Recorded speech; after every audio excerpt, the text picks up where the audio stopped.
വീണ്ടും ഒരു പ്രധാനപ്പെട്ട വാർത്തയിലേക്കാണ്. ഗുജറാത്തിൽ പശുവിനെ കൊന്നതിന് 3 പേർക്കെതിരെ ജീവപര്യന്തം ശിക്ഷ വിധിച്ച് കോടതി. 1 വർഷം നീണ്ട വിചാരണയ്ക്കൊടുവിലാണ് ഇത്തരത്തിലൊരു ശിക്ഷ വിധിച്ചിരിക്കുന്നത്. അഹമ്മദാബാദ് അമ്രേലി സെഷൻസ് കോടതി പ്രതികളായ അക്രം ഹാജി സോളങ്കി, സത്താർ ഇസ്മായിൽ സോളങ്കി, ഖാസിം സോളങ്കി എന്നിവർക്കെതിരെയാണ് ജീവപര്യന്തം ശിക്ഷയ്ക്കും 6,80,000 രൂപയുടെ പിഴയും വിധിച്ചത്. 2017 ഭേദഗതി വരുത്തിയ ഗുജറാത്ത് മൃഗസംരക്ഷണ നിയമപ്രകാരവും ഇന്ത്യൻ ശിക്ഷാ നിയമത്തിലെ 429, 295 വകുപ്പുകൾ പ്രകാരവുമാണ് പ്രതികൾ കുറ്റക്കാരെന്ന് കോടതി കണ്ടെത്തിയത്. 2023 പ്രതികൾ പശുവിനെ അറുത്ത ശേഷം അവശിഷ്ടങ്ങൾ അഴുക്കുചാലിൽ തള്ളുന്നത്. പ്രവൃത്തി ഹിന്ദുവികാരത്തെ വ്രണപ്പെടുത്തിയെന്ന പരാതിന്മേൽ കേസ് അന്വേഷിച്ച് പോലീസ്. പ്രതികളുടെ വീടുകൾ നടത്തിയ റെയ്ഡിൽ 40 കിലോ ഗോമാംസം, മൃഗാവശിഷ്ടങ്ങൾ, അറുക്കാൻ ഉപയോഗിച്ച ആയുധങ്ങൾ, തൂക്കത്തുലാസുകൾ എന്നിവ കണ്ടെത്തിയിരുന്നു. ഇതാദ്യമായാണ് രാജ്യത്ത് പശുവിനെ കൊന്നതിന്റെ പേരിൽ ജീവപര്യന്തം ശിക്ഷ വിധിക്കുന്നത്.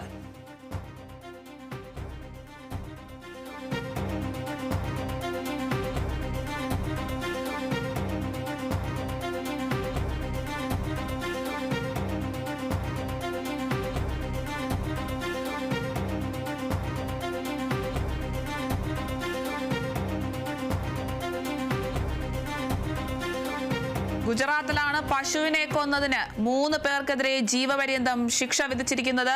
1 വർഷം നീണ്ട വിചാരണയ്ക്കൊടുവിലാണ് അഹമ്മദാബാദ് അമ്രേലി സെഷൻസ് കോടതി ഇത്തരത്തിലൊരു ശിക്ഷ വിധിച്ചിരിക്കുന്നത്. പ്രതികൾ അക്രം ഹാജി സോളങ്കി, സത്താർ ഇസ്മായിൽ സോളങ്കി, ഖാസിം സോളങ്കി എന്നിവർക്കെതിരെയാണ് കോടതി ജീവപര്യന്തം ശിക്ഷയ്ക്കും പിഴയും വിധിച്ചത്. 2017 ഭേദഗതി വരുത്തിയ ഗുജറാത്ത് മൃഗസംരക്ഷണ നിയമപ്രകാരവും ഇന്ത്യൻ ശിക്ഷാ നിയമത്തിലെ 429, 295 വകുപ്പുകൾ പ്രകാരവുമാണ് പ്രതികൾ കുറ്റക്കാരെന്ന് കോടതി കണ്ടെത്തിയിരിക്കുന്നത്.